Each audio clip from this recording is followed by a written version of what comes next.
बोलो भोलेनाथ भगवान की जय, माता पार्वती नंदी बाबा की जय। श्री शिवाय नमस्तुभ्यम, श्री शिवाय नमस्तुभ्यम, श्री शिवाय नमस्तुभ्यम। भक्तिगण भगवान शिव कथा के रस्तत्व का ध्यान से श्रवण करें एवं भगवान शिव पर दृढ़ भरोसा करें। आपके समस्त कार्य भगवान शिव की कृपा से निश्चित पूर्ण होंगे, इसमें संदेह नहीं है। बोलो भोलेनाथ भगवान की जय, माता पार्वती नंदी बाबा की जय। अथ त्रयोविंशो अध्याय यति के द्वादशाह कृत्य का वर्णन। स्कंद और वामदेव का कैलाश पर्वत पर जाना तथा सूत जी के द्वारा इस संहिता का उपसंहार। स्कंद जी बोले, वामदेव 12वें दिन प्रातः काल उठकर श्राद्ध करता पुरुष स्नान और नित्य कर्म करके शिव भक्तों, यतियों अथवा शिव के प्रति प्रेम रखने वाले ब्राह्मणों को निमंत्रित करे।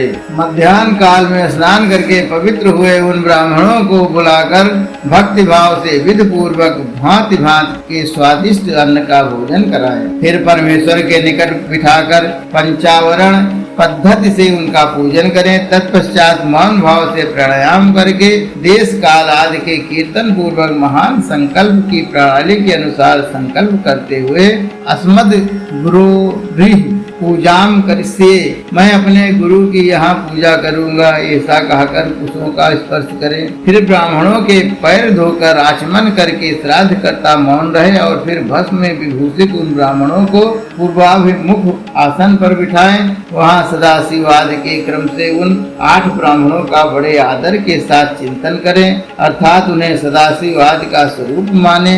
उन्हें अन्य 4 ब्राह्मणों का भी 4 गुरुओं के रूप में चिंतन करें। चारों गुरु ये है, गुरु परम गुरु, परात्पर गुरु और परमेष्ठी गुरु। परमेष्ठी गुरु का उसमें उमा सहित परमेश्वर की भावना करते हुए चिंतन करें। अपने गुरु का नाम लेकर ध्यान करें। उन सबके लिए इद मानसम ऐसा कहकर पृथक पृथक आसन रखे। आदि में प्रणव, बीच में द्वितीयांत गुरु तथा अंत में अवाहयामि नमः बोलकर आवाहन करें। यथा ओम अमुक नाम मानम गुरुम आवाहयाम नमः, ओम परम गुरुम आवाहयाम नमः, ओम परात्पर गुरुम आवाहयाम नमः, ओम परमेष्ठी गुरुम आवाहयाम नमः। इस प्रकार आवाहन करके अर्धोदक अर्धे में रखे हुए जल से पाद आचमन और अर्ध निवेदन करें। फिर वस्त्र, गंध और अक्षत देकर ओम गुरुवे नमः इत्यादि रूप से गुरुओं को तथा ओम सदाशिवाय नमः इत्यादि रूप से 8 नामों के उच्चारण पूर्वक 8 अन्य ब्राह्मणों को सुगंधित फूलों से अलंकृत करें। तत्पश्चात धूप दूध देकर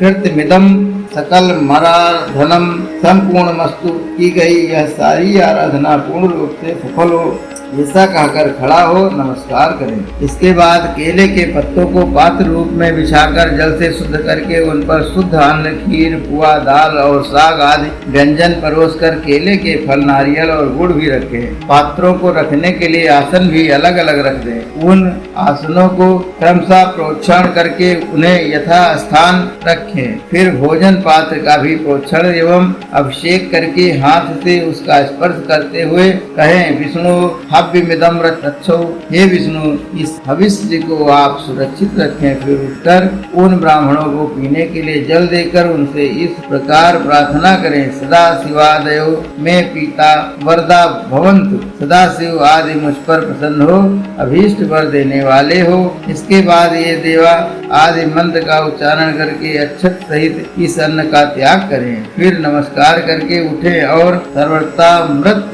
मस्तु ऐसा कहकर ब्राह्मणों को संतुष्ट करके गणानाम का इस मंत्र का पहले पाठ करके चारों वेदों के आदि मंत्रों का, रुद्राध्याय का, चंपाध्याय का, रुद्र सूक्त का तथा सज्जोजत आदि 5 ब्रह्म मंत्रों का पाठ करें। ब्राह्मण भोजन के अंत में भी यथासंभव मंत्र बोले और अक्षत छोड़े। फिर आचमन आदि लिए जल दे, हाथ पैर और मुंह धोने के लिए भी जल अर्पित करें। आचमन के पश्चात सब ब्राह्मणों को सुख पूर्वक आसनों पर बिठाकर शुद्ध जल देने के अनंतर मुख शुद्ध के लिए यथोचित कपूर आदि से युक्त तांबूल अर्पित करें।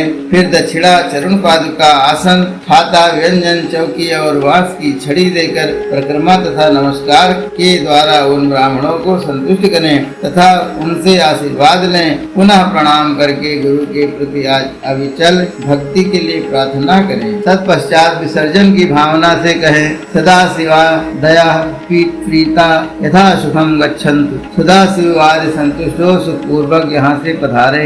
इस प्रकार विदा करके दरवाजे तक उनके पीछे पीछे जाएं, फिर उनके रोकने पर आगे न जाकर लौट आएं। लौटकर द्वार पर बैठे हुए ब्राह्मणों, बंधुजनों, दीनों और अनाथों के साथ स्वयं भी भोजन करके सुख पूर्वक रहे। ऐसा करने से उनमें कहीं भी विकृति नहीं हो सकती। यह सब सत्य है और बारंबार सत्य है। इस प्रकार प्रतिवर्ष गुरु की उत्तम आराधना करने वाला शिष्य इस लोक में महान भोगों को भोग करके अंत में शिवलोक को प्राप्त कर लेता है। सूत जी बोले, अपने शिष्य मुनिवर वामदेव पर इस प्रकार शीघ्र ही परम अनुग्रह कर निर्मल बुद्धि ज्ञानियों में श्रेष्ठ महात्मा स्कंद देव पुनः कहने लगे। यह बात मुनीश्वर व्यास ने नैमिषारण्यवासी मुनियों से कही थी, इसलिए वे आदि गुरु है और आप जगत में दूसरे गुरु के रूप में प्रसिद्ध है। मुनीन्द्र सनत कुमार आपके मुख कमल से इस बात को सुनकर शिव भक्त में पूर्ण रहेंगे। वे महाशय सनत कुमार व्यास जी को उपदेश करेंगे और वे महर्षि व्यास सुखदेव को उपदेश करेंगे, जिससे वे शिव भक्ति में पूर्ण होंगे। हे मुनिश्रेष्ठ, इन शिव भक्त महात्माओं की प्रत्येक शिष्य परंपरा में 4 शिष्य होंगे, जो निरंतर वेदाध्ययन एवं धर्म संस्थापन के कार्य में लगे रहेंगे।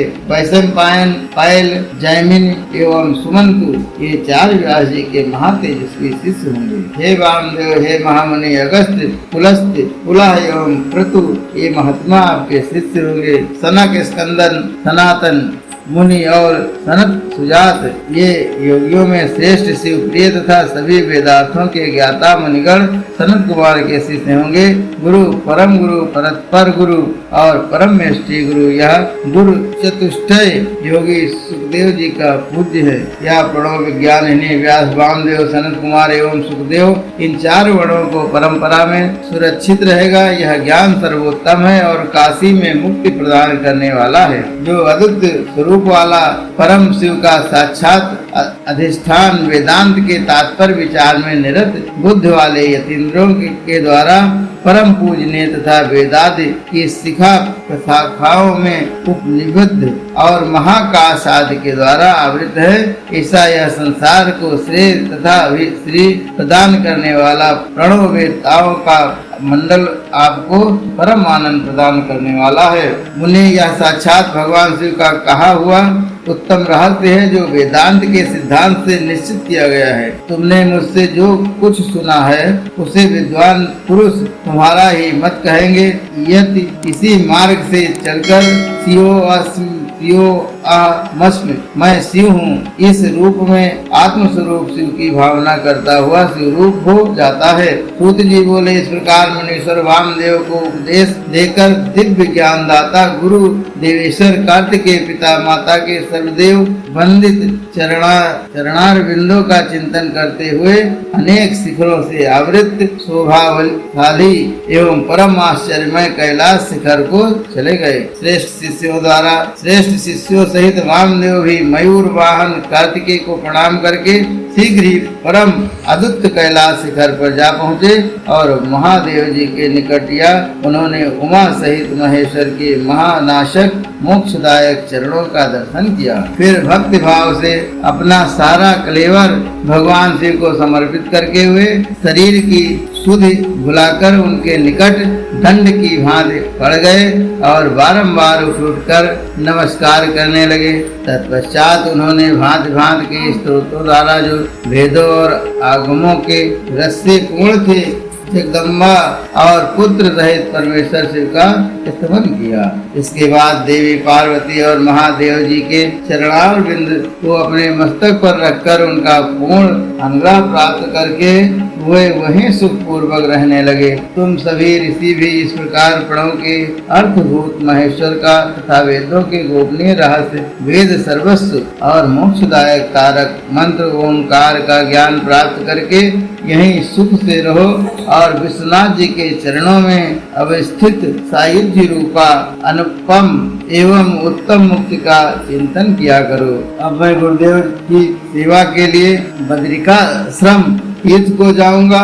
तुम्हें फिर मेरे साथ संभाषण का एवं सत्संग का अवसर प्राप्त हो। बोलो भोलेनाथ भगवान की जय। माता पार्वती नंदी बाबा की जय। श्री शिवाय नमस्तुभ्यं, श्री शिवाय नमस्तुभ्यं। शंभु तरने पड़े हैं मांगू घड़ी में घड़ी, दुख काटो दया करी मैं दर्शन आटो।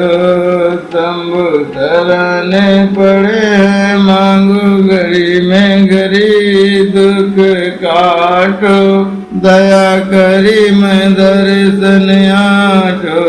हर हर महादेव, हर हर महादेव, हर हर महादेव।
कर्पूरगौरं करुणावतारं तुषारसारं भुजगेन्द्रहारं सदा वसन्तं हृदयारविन्दे भवं भवानी सरितं नमामि।